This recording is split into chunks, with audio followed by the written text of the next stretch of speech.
जिउतिया व्रत के कथा कहतनी, आप सब ध्यान से सुनब।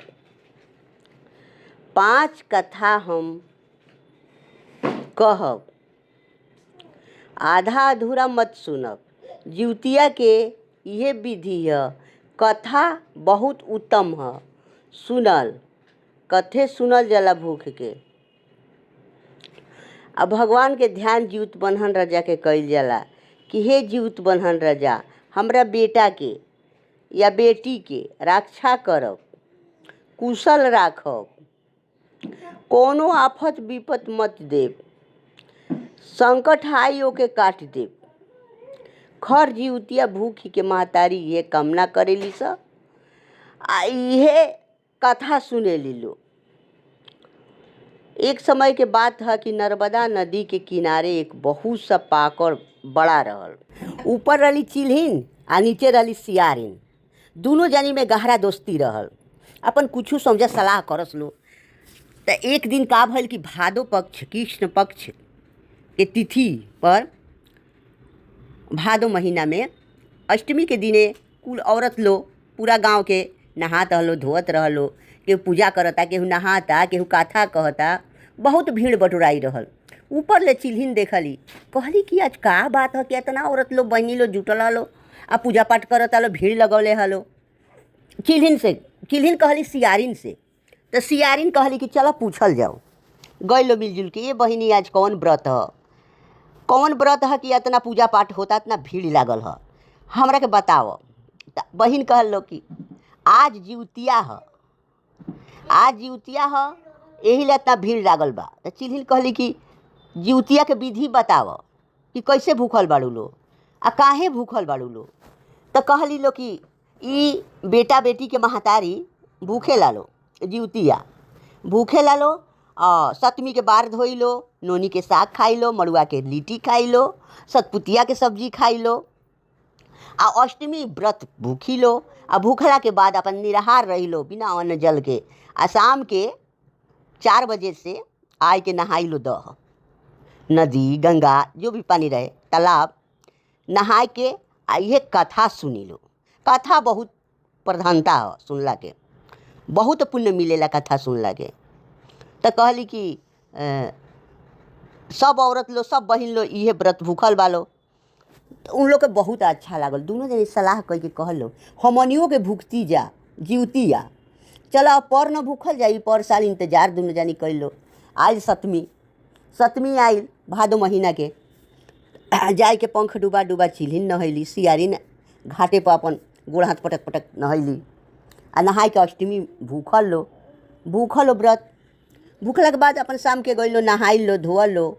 आ ऊ चिल्हिन बाड़ी तो पेड़ के ऊपर खोता में बैठ गईली आ भगवान के सुमिरन करे लगली। जिउत बन्हन राजा के ध्यान धइ के अपन बैठल रहली आ नीचे सियारिन भी अपन बैठल रहली। उनका भगवान के ध्यान दिए। उनका तो पेट में हड़बड़ी गड़बड़ी हो गई कि कब हमरा के कुछ मिल जाइत खाए खातिर। उहे नदी के बगल में श्मशान घाट रहल। वही नगर में एगो सेठ जी मर गई रहले। मर गए, उनकर लाश आइल। जब चिता में आग लागल तो आंधी पानी आ गई, पूरा तरह से उनकर लाश जरल ना, चल गई लो छोड़ के। अब सियारिन के तो मुंह में पानी आवत रहल कि कब अंधेरा होई कि हम एगो टंगरी चाहे हाथ घिसिया ले या खाई। जब अंधेरा हो गई, रात हो गई, तो गईली श्मशान घाट पर आ हड्डिया मांस घिसिया के लेके आ गईली, अपना मानी में धो दिहली। आ थोड़ी देरी अपन देखली कि चिल्हिन ऊपर सुत गईली। जब आहट ना मिलल तो खाए शुरू कैली। तले चिल्हिन के आवाज़ गई कान में। तो कहतरी कि ये बहिनी, तो नीचे ले कहतरी सियारिन, का बहिनी तारा मनिया में कुछ बाजता। तो कहतरी का बाजता, कुछ नहीं के बाजता, तार भरम होता। तो फिर सियारिन अपन चुपचाप लगा गली, चिल्हिन अपन बैठ गई ऊपर। जब आधा राति भइल तो सियारिन के बहुत जोर से भूख लागल। अपन कटर मांस हड्डी चबाए लगली आ जोर जोर से आवाज़ ऊपर जाए लागल।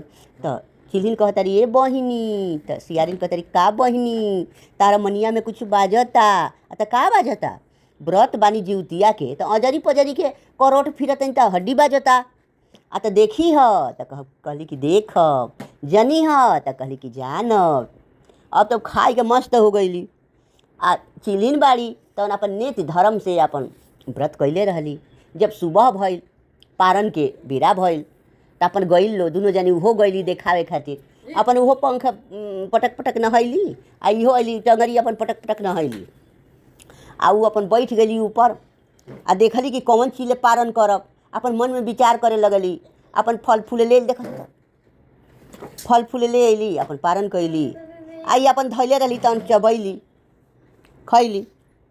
ऐसे ऐसे उ लोग जियल लो, जितना दिन जिए के रहल। मर गई लो दोनों जानी। तो एक एक गाँव में एक ही राजा के घरे जन्म लिहल लो दोनों बहिन जन्म लिहल लो। तो राजा साहेब नाव धैले बड़ी जानी के सिलावती आ छोट जानी के चिल्हो रहली तना के कपुरवावती। धीरे धीरे अपन सियान भइलो, बड़ भइलो तो शादी कैले एक नगर में राजा के लड़का से शादी कैले सिलावती के। आ मंत्री के लड़का से बियाह कैले कपुरवावती के। दोनों बहिन गई लो ससुराल, अपन रहे लागल लो। तो सिलावती के 7 गो बेटा भइल, बाकी जब होते होते मर जात रहल। आ जौन चिल्हो रहली मंत्री के पतोही रहली, उनकर 7 बेटा भइल, 7 जिंदा भइल। जौन चिल्हो रहली तवन तक कपुरवावती रहली, उ नेत धर्म से जीवतिया कैले रहली, उनकर मरल ना जिंदा रहल। अब तो देख के सिलावती जरे लगली कि कह एके बहिनिया उनकर 7 गो लड़का भइल तो जियता, हमार काहे मरता राजा साहेब ले। अब तो उनका चिंता हो गई देखी उनका लड़कन के। एक दिन कहली कि उनका 7 लड़का के मुड़ी कटवा दो। राजा साहेब कहले कि कौन पाप कैले बानी कि आगे के औलाद आई के आ चल गई, मर गई, आ फिर हम हत्यारी करी, हम नहीं करब। बस एक दिन ठान धारना पड़ गई कि ना अन्न पियब खाइब, ना जल पियब, कुछ ना करब जले उनका कपुरवावती के लड़का के मरवाइब ना तले। तो का कैले राजा साहेब अपन सिपाही भेज के 7 लड़कन के मुड़ी कटवाई के लाल कपड़ा में बंधवाई के मंगवा लिहले। आ गई 7 लड़का के मुड़ी। तो देखी के खूब खुशी मनौली, नहैली खैली, कहली कि आओ तोहरो मर गई। फिर कहली थोड़े देरी बीतल तो कि देखी तो बहिनिया रोवतिया कि गावतिया कि का करतिया, कौन शोक मनावतिया, चली देखी। गली तो देखा तारी कि बहिन अपन बना तारी, टिकत तारी, खा तारी, पिय तारी, खुशी मंगल से बाड़ी। तो कह तारी ये बहिनी तहार लइका बा, आ तो तोहरे नु राज दरबार में काम करता लो, शाम होता आई लो। तो अच्छा गईली अपना राज दरबार में चली अली। आ टाइम से 7 लड़का आ गई लो उनकर काम कई के। तो कह तारी कि हला हो गई कि रानी बाड़ी तो कटवा दिहली लड़का के, तब वो जिंदा हो गलन लो। आ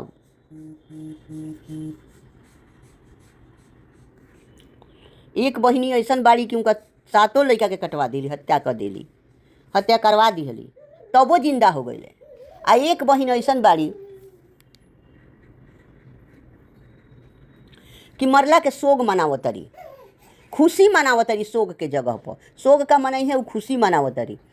तब आई के देखली कि जिंदा बा, हल्ला हो गई। तो आई के कहतरी ये बहिनी तू कौन पुण्य प्रताप कैलू कि तहरा लड़का के हम मरवा दियनी, तबो जिंदा हो गलन से लड़का। आ हम अपना लड़का के कैसे जन्म कर्म दिहनी, तबो मर गलन से लड़का हमार। ई कौन पुण्य प्रताप ह कह हमरा से। तो ओह जन्म के उन लोग के बात याद आ गई।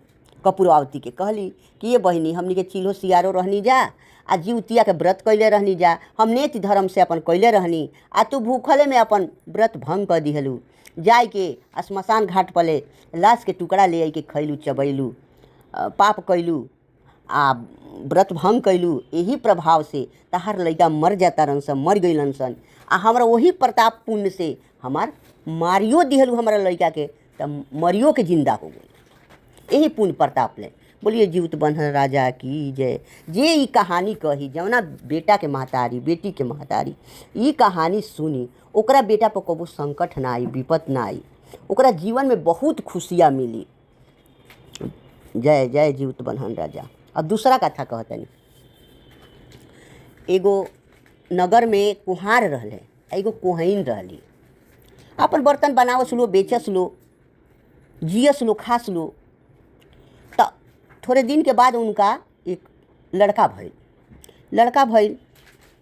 10 साल जी के लड़का मर गए। बहुत खुश रहल लो, लड़का हो गई। तो बहुत खुशी से अपन जीवन बितावे लागल। उहो लड़का एक दिन मर गई तो बड़ी शोक मनावलो, बड़ी दुख मनावलो। वही दुख के मारे जौन कुहार हमें ऊपर देश चल गए कि अब ना हम नगर में रहब, अब हमारा दुख बर्दाश्त नहीं हो। बेटा की याद आवता। आ जब कोहाइन रही तो अपना नगर में रह गई तो रोज का करस कि माटी खनस ले आवस, आ खिलौना बनावस आ बेचस। ऐसा ही कई के अपन जीवन बितावे लगली आ बहुत खुश रहे लगली दूसरा के बच्चा देख के। जस माटी खने तक लड़का खेलत रहस तो उनके देख के खूब बैठ के देखस कि कैसे कैसे खेलत रस, कूदत रस, खुश रहस। यही ले कहाला कि केहू के बच्चा के देख के खुश रहल जाला, कोई के घर दुआर देख के खुश रहल जाला, केहू के धन दौलत देख के खुश रहल जाला। ओकरे के भगवान फेन देले, गरीबो रही ओकरो के धन जन दे दिए, कमाए खाए के दुख ना दिए, खुश रहस। एक दिन का कैली कि माटी ले अली, एगो बच्चा बनौली। एकदम बच्चा जैसे कि बच्चा पैदा होता रहसन, बैठे लागत रहसन, वैसे बनौली, गोदी में लेबे लायक। वो बच्चा के बना दिहली आ बनाए के सुखा दिहली। आ रोज वो बच्चा के का करस कि तेल लगावस, खाना खियावस, मुँह में फॉर्मेटी करस, मुँह में ले जास, आ खिलावस, कुदावस, बोलस, बतियावस। एक दिन का कैली कि उनका के पीठी में बांध के आ ले गई माटी खन। सब गांव के लोग कहता कि ये भाई कोहनिया बौरा गइल बिया, का पगला गइल बिया कि एगो माटी के ढेला ढोअतिया लड़का बनाई के, आ अपन लड़का तो मर गई, माटी के लड़का बना के घूमल फिरतिया। एक दिन का कैली कि ले गईली अपन माटी उटी खन के ले अली। तो उनका बुझाइल कि पिठिया में कुछ लड़कवा हाथ गोड़ चलावता। तो कहत रही कि मन में शक करतानी कि लड़कवा हमार हिलता डोलता। ले अली घरे ले अली तो ओकरा के बैठा के खियावे लगली तो उ खाए लगल मुँहवा बाई के। आ बोलस कि बच्चा ले बबुआ, बोलस कि बबुआ खाना खा ल पी ल, तो हूँ बोले लगल। कोस के हमरा मन में भर्म हो गइल बा, का ई माटी के लड़का कैसे बोली या कैसे खाई। कहली कि अच्छा जीवतिया कुल मेहरारू भूख रहल लो। कहली कि हम अपना बेटा के संते जीवतिया भूखब, सब केहू अपना बेटा बेटी खातिर भूखत तो हमहूँ अपना बेटा खातिर भूखब। जीवतिया भूखली, ओके कोरा में ले गईली, ओ जब बैठवली। एले कहतानी कि कथा बहुत उत्तम है, कथा सुने के चाहिए, आ पूरा कथा ध्यान से सुने के चाहिए। कथा सुनली, जब पूरा कथा भइल आ कुल मेहरारू जानते, कुल मेहरारू हंसे लगली। सब आप लोग के तो जानकारी बा कि रोतो आदमी हंसेला, हंसतो आदमी हंसेला, कौनो खुशी बर्दाश्त ना करेला इंसान। हंसे लगली से मेहरारू को है ना देखा कोही नहीं आके। अब माटी के लड़का ले आइल बिया कथा सुनवावे खातिर। आ कथा सुनली ध्यान से, जीवतिया पेन्हवली लड़का के, आ गोदी में लेके अइली बैठवली तो लड़का हाय रोए लागल, चले लागल, बोले लागल। अब तो उनका खुशी के ठेकान ना रहल। अब तो टोला में घूम घूम के कहतारी, देखावतारी अपन बेटा के कि देखा हमार माटी के बेटा बोलता, खाता, पियता, चलता। खूब खुशी मनौली। आ पूरा गांव में शोर हो गल कि देखो कोहनिया के माटी के लड़का बोले लागल, चले लागल, डोले लागल। कतना ई जीवतिया के व्रत के प्रभाव पड़ गई। इतना ध्यान से सुनली, प्रेम से रहली, भाव से रहली, भगवान पर विश्वास कैली, तो देखो उनकर माटी के बेटा हो गई। तब उन्हें कुहार जौन रहले परदेश में, उनका मन में आ गई कि अब हम चली, पता ना कैसे हमार पत्नी रहत हुई हैं, चली। अपन कमैले उमैले रहले हीरा रतन पैसा रुपया अपन बांध के, पहले गठरी चलत रहा, गठरी में बांध के ले आवत रहले। जब ले आवत रहले तो रहिए में चोर लूट लिहलन, सब ले लिहलन। ले लिहल से का बात चल, तो दूगो रोटी बनाई के ले आई रहले कि रास्ता में भूख लगी तो खाई। वो रोटी लेके सोचले कि जा नाश्ता पानी करी, तले चोरा ले गई। अब दुख के मारे उ खैले ना बैठ के रोवत रहले। तले के साधु जी अइले कहले काहे रोवत रह, आ तो ऐसे हमारा से हो गइल बा, हमार पूरा धन चोर लूट ले गइल बा। बड़ी गरीब रहनी, परदेश में हम गए रहनी कमाए खातिर। अब कमाई उमाई के कहनी कि घरे ले चली, तो मैं धन हमार लूट लिया से। आ तो हमरा तो भूख लागल बा, कुछ रखले बड़ा, तो कहले कि हाँ ये दूगो रोटी है, लिखा ली। तो का कहले साधु बाबा कि एगो रोटी खैले, एगो रोटी कहले कि ले जाए के तू घरे खइह, इज्जत तू खइबा ना। कहले ठीक बा, बांध के ले अइले। बड़ा खुश भइली कोहाइन कि आ गइले कुहार। आ ऊ बने तो लड़का के देखी के बड़ी दुखी भइले। कहले कि देख इतना शोक हमरा भइल रहल, हम परदेश चल गनी, हमार लड़का मर गइल त कमाए खातिर, आ ई तले लड़का पैदा कर लिहली। बड़ी दुख मनौले, मन में बहुत दुख भइल। तब कहली कोहाई कि हम सब कथा कहतनी आपसे, सब सुनौली कथा। तब खुश भइले तो कहले कि भूख लागल बा, देख ना गेठरिया में एगो रोटी बा, साधु बाबा कहले हैं कि घरे जाके खोली ह आ खई ह।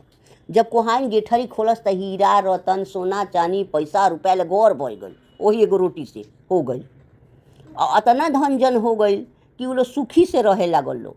आ नेति धर्म से हर एक साल जीवतिया दोनों प्राणी करे लागल लो, दोनों प्राणी करे लागल लो जीवतिया के व्रत। आ नेति धर्म से उ लोग के लड़का खूब बड़ा भइले, शादी भइल, बियाह भइल, सुखी जीवन जिए लागल लो। बोलिए जीवत बन्हन राजा की जय। अब तीसरा कथा कहतनी। एगो महतारी रहली तो जीवतिया भूख रहली। तो जीवतिया भूख रहली तो बिहान भइला, एकर पारन के समय होला, पंडित जी ले देखावल जाला कि क बजे पारन बा। उ जीवतिया खूब बढ़िया से भूखली, लेकिन बिहान भइला बिना साइतिए के माड़ भात बनौली। आ लड़का के कहली कि जा तू नेनुआ के फूल ले आव, कोहड़ा के फूल के पकौड़ी बनेला, तू ले आव। लड़का के भेज दिहली कोहड़ा के फूल के, आ अपने माड़ एक छिपा ले के भात फूक फूक पिए लगली, बिना साइत के, बिना बेरा के, बिना टाइम के। ज घोट पियत रहली माड़, तो घोट सरफ उनका लड़का के लील ले जात रहल। पूरा थरिया के माड़ पी गईली तो पूरा लील घल ले नागराजा। अब तो सोचा तारी कि ये भाई लड़का अभी आइल ना, हम कब बेसन उसन घोर के धैले रहली, कब हम पकौड़ी बनाई। लड़का ऊ कहाँ लड़का बाकी आओ उनका पाप से तो सरफ लील गलस। यही ले बाकी तारा नइखे जीवतिया भूखे के शक्ति, तो तू मत भूख, लेकिन व्रत भूख के खंडित मत कर। लड़का पाफत विपत दुख आवेला। देखत देखत एक दिन, दू दिन, 3 दिन, 4 दिन बीत गल, लगली रोवे। पंडित जी के जाए लगली, ओझा के, सोखा के, देवघर चारों ओर जाए लगली, हमार लड़का का भइल, हमार लड़का का भइल। तब पंडित जी बतौले कि ताहर लड़का कुछ नहीं के भइल, तू बिना टाइम के, बिना तिथि के तू खा लेले बाड़ू, मार पी लेले बाड़ू, भात खा लेले बाड़ू, जैसे पारण तू कर लेले बाड़ू। यही पाप से ताहरा लड़का के सरफ लील गइल बा। अब तो छाती पीट पीट रोए लगली कि हम पंडित जी ले काहे ना देखौनी कि क बजे पारण बा, तब बजे हम पारण कैले रही थी, अब बिना पूछले हम पारण कर लिहनी। अब का होई, पंडित जी के घरे रोज जा। तो अब जीवतिया आवे दो, 1 साल के बाद जीवतिया आई तो फेन नेति धर्म से तू जीवतिया भूखी हो। तहार लड़का मरल नहीं के सरफ के पेट में पड़ल बा, फेन पुण्य करबू, फेन जीवित बन्हन राजा के मनैबू, पूजा करबू, कथा कहानी सुनबू, फेन तहार लड़का जीवित हो जाई। एहिले जीवित पुत्रिका व्रत ह। जीवित पुत्रिका व्रत जे भूखेला ओकरा बच्चा पर कोनो आँच ना आवेला। हाय जीवतिया आओ, हाय जीवतिया आइल। 7वीं के दिने बार धोली, मड़ुआ के लिट्टी खैली, नोनी के साग खैली, सतपुतिया के सब्जी खैली। देखी हर एक गांव में, हर एक नगर में अलग अलग सिस्टम बा। केहू सतपुतिया के सब्जी खाला, केहू मड़ुआ के लिट्टी खाला, केहू नोनी के साग खाला। अपन जौन ओकरा कुल खानदान में चलत होई तवन खात होई। अब का कैली कि मड़ुआ के लिट्टी बनौली, नोनी के साग बनौली, सतपुतिया के सब्जी बनौली, अपन बार मिस के खैली। 7वीं के दिने 8वीं के व्रत कैली, निराहार निराजल एकदम जीवित बंधन राजा के सुमिरन करत रहली, भजन करत रहली, ध्यान करत रहली कि हे बाबा, हे जीवतिया महाराज, हमरा लड़का के जीवित करके भेज द, अपना लड़का खातिर भूखल बानी। भूख के अपन बिहान भइला पंडित जी ले पूछेली कि क बजे पारण बा। बतौले पंडित जी कि 9:30 पर बा पारण। अपन तबे खौर कैली। ई जीवतिया खौर कैल जाला, जैसे कि 9 बजे पारण बा तो 10 बजे तारा रह जाता तो कल थोड़ा खौर कला। उहे कहाला कि ताहर माई खौर जीवतिया कैले बड़ी कि तारा पर ई संकट टल गइल, ई विपद ताहर टल गइल, ई दुख ताहर हट गइल, पारण कैल जाला। तो खौर कैली, खौर कह के माड़ भात बनाई के अपन फिर थरिया में पिए लगली फूक फूक। ज घोट पियस तो हाली सरफ उगिले जाए, ज घोट पियस तो घटू, पूरा थरिया के पी गईली तो पूरा लड़का उगल दिहल, सरफ उगिल दिहल। तो उहे कोहड़ा के फूल लेके लइका उनकर आई आ कहलस कि ल ए माई पकौड़ी बनावे के। भर अकवारी अपना लइका के धोई के रोए लगली, ए बाचा तहार जिंदगी जैसे जीवित बनहन राजा लौटवले ओई से 7 दुश्मन के बेटा के जिंदगी लौटावस, ओकर महतारी के असही जुड़ावस। बोलिए जीवित बनहन राजा की जय। अब चौथा कथा कहतनी।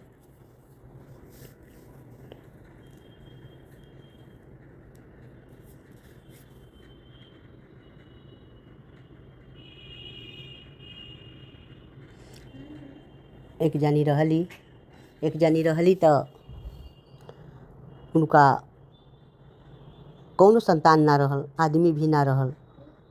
आ बहुत नेक धर्म से अपना घरे कमात रही, खात रही, रहत रही। तो जिउतिया के दिन आइल तो हमनी और तो कितना जगह ओठगन बनेला तो गहूँ सुखावत रही तो घामे ना होत रहल। भगवान जी ले कहस कि हे भगवान घाम उगाव कि हमारे कैसे गहूँ सुखाई के ओठगन बनी, तो घामे ना होखे। तो कहली हे भगवान जी, हे सूरज भगवान, हे भगवान तारा लगे एक राती रह जाई बाकी घाम उगवा दा।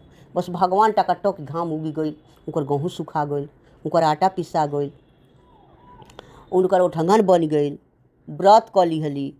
तबो उ भगवान के रात गुजारे के तैयार ना रहली। भगवान आवस चल जस। बस का कैले एक दिन न कि उनका अगने में पेशाब क दिहले। अगना में अतना बढ़िया चौराई के साग जाम गईल, अतना बढ़िया जाम गईल चौराई के साग कि देख मोहे लगली। और अपना ढाबा में बैठ के चरखा चला जियत खात रहली। आ सोचस कि केहू अगनावा में हमरा मत जाओ ना तो देखी सागवा तो मतलब मांगे लगी। जब बड़ भइल साग तो ओकरा के खोटली, मतलब कटली खोटली बनवली, साग भात खैली। जब खा लिहली साग भात तब तो उनका पेट में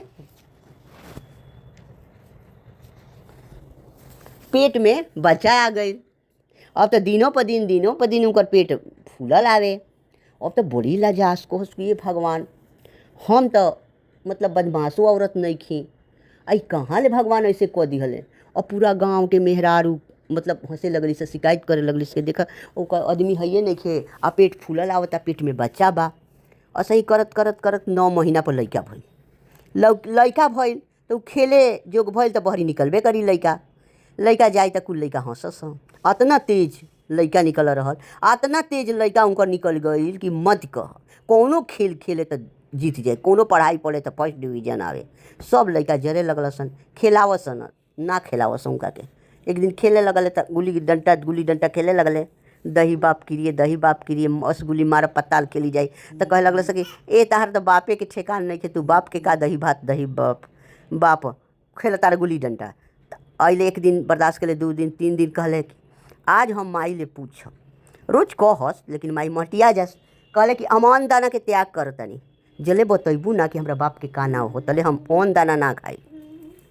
तो कहली कि हमार बाप हो। तो कह दी तहार बाप तो दुनिया के मालिक हमें, जीवित बनहन राजा तहार बाप तो दुनिया के मालिक हमें। ई कहले तो हमार बाप कहाँ मिली हैं। तो तहार बाप ल है सूता आंगना में खुट्टी गाड़ ओजे बान्ह है सूता, जहाँ तक ले जाई तहाँ तक ले तहार सूता खत्म होई तहें तार बाप मिल जाई। अपन खुट्टी गड़ले, धागा बंधले, कच्चा सूता ले ले पहाड़ पर गइले, ओजा खत्म हो गई। आ ओजे जीवित बनहन राजा प्रगट हो गइले। आ जीवतिये के दिन रहल, जीवतिया भूखा रहली। तो कहले कि बाँह धली हले। तो कहले कि ना हमार माता जी ये कहले बड़ी कि सूता जहाँ खत्म होई तहें तहार बाप मिली है, उनके से भगवान मिली है, उनके से पूछली ह कि तहार बाप के ह, हमरा के बताव कि हमार बाप के। आ तो जा तू, आज जीवतिया के दिन ह, सब नगर के औरत जीवतिया भूखल बालो। आ तू जा सब ले कह दी ह कि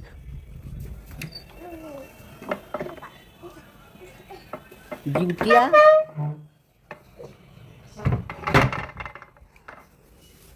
कह दिया कि हमार बाप तो दुनिया के मालिक हमें, जीवित बनहन राजा बता दी हो। कहले कि अच्छा अइले। कहले कि हम सबसे बताओ तानी कि हमार बाप तो दुनिया के मालिक हमें, जीवित बनहन राजा हमें।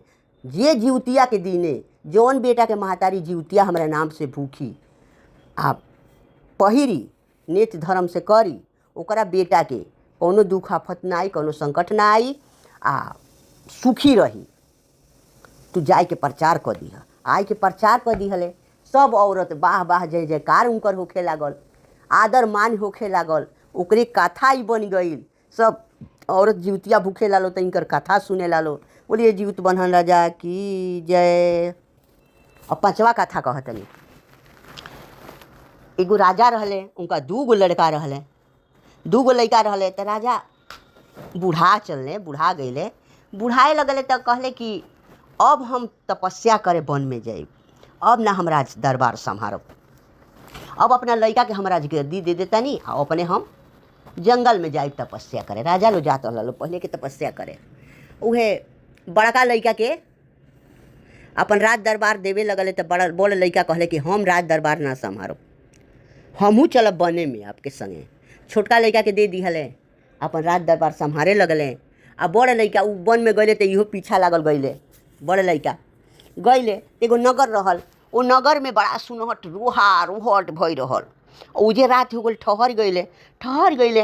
तो एगो बूढ़ बड़ा विलाप करत रही, रोवत रही। उनका सुनाई दे दिहलस आ कहस कि आज पुतर के पारी रक्षा कर मुरारी, आज पुतर के पारी रक्षा कर मुरारी।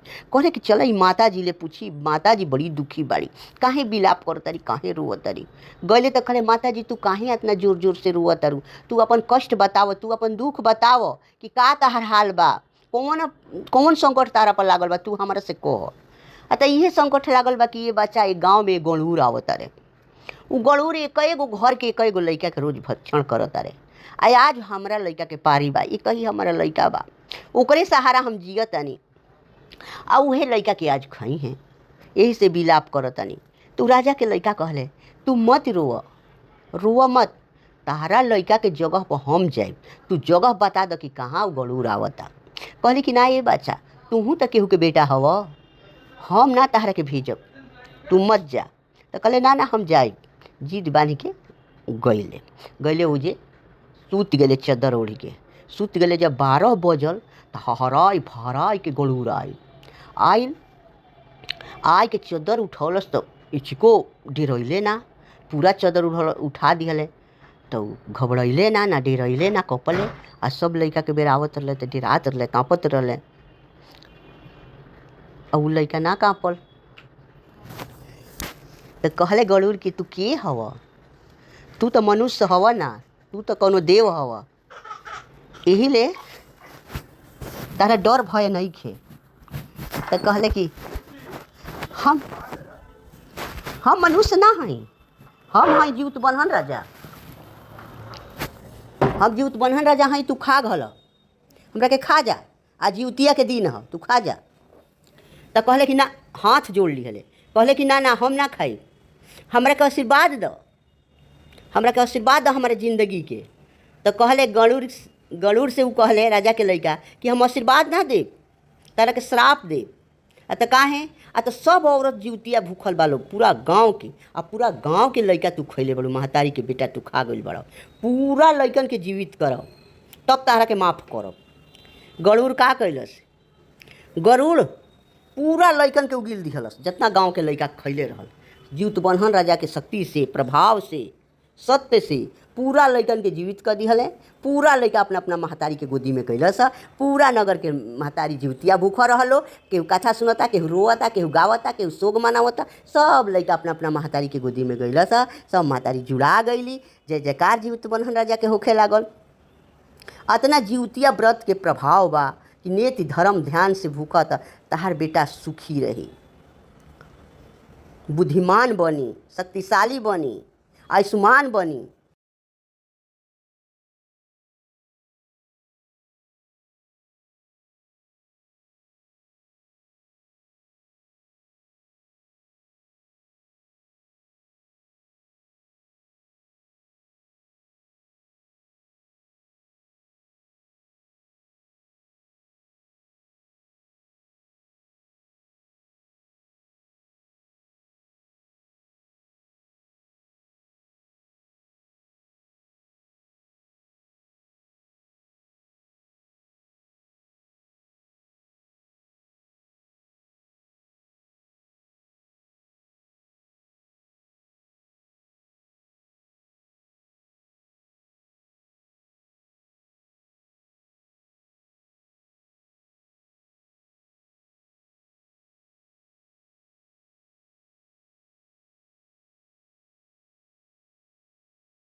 बोलिए जीवित बन्हन राजा की जय।